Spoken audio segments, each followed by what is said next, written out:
Bismillahirrahmanirrahim.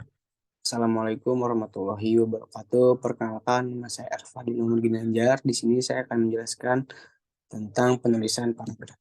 Pertama, paragraf merupakan bagian karangan yang terdiri atas beberapa kalimat yang berkaitan secara utuh dan padu serta membentuk satu kesatuan pikiran.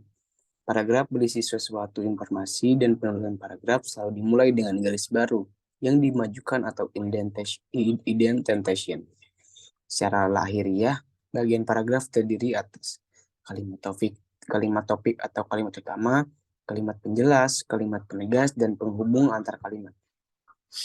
Agar paragraf menjadi padu, terdapat 3 persyaratan yang harus dipenuhi, yaitu kepaduan, kesatuan, dan kelengkapan. Yang pertama, kepaduan paragraf adalah kekompakan, hubungan antara kalimat yang satu dengan kalimat yang lain. Yang kedua, kesatuan paragraf. Semua kalimat yang ada dalam paragraf itu mendukung satu pikiran utama atau bisa dikatakan memiliki satu pikiran utama yang menjiwai isi seluruh paragraf. Yang ketiga, kelengkapan paragraf.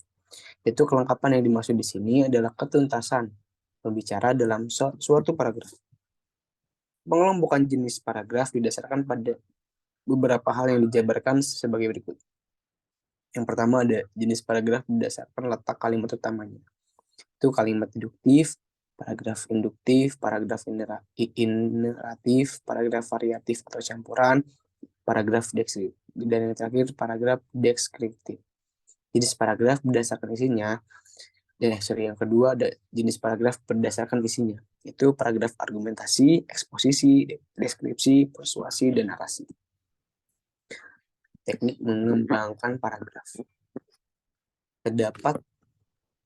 Paragraf dapat dikembangkan dengan berbagai cara, yaitu umum, khusus umum, generasi, definisi, sebab akibat sebab, sebab akibat satu, akibat dua, kronologi, perbandingan, dan contoh. Penjelasan dan contoh dari masing-masing teknik pengembangan paragraf sebagai berikut.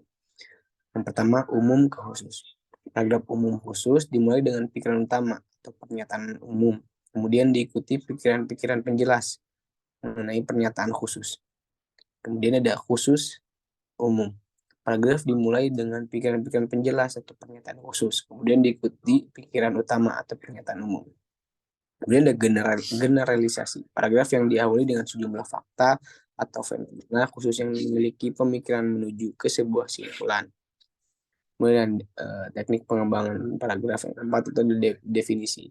Paragraf yang memberikan batasan tentang suatu yang menguraikan dengan beberapa kalimat. Sedangkan sebab akibat, paragraf yang diawali dengan peristiwa-peristiwa yang menjadi sebab dan diakhiri dengan peristiwa yang menjadi akibatnya. Akibat, sebab. Paragraf yang diawali dengan peristiwa-peristiwa yang menjadi akibat, kemudian diutarakan peristiwa-peristiwa yang menjadi penyebabnya. Sebab akibat satu dan akibat dua. Paragraf yang dimulai dari suatu sebab yang dapat menimbulkan lebih dari satu akibat. Akibat yang pertama menimbulkan akibat yang kedua.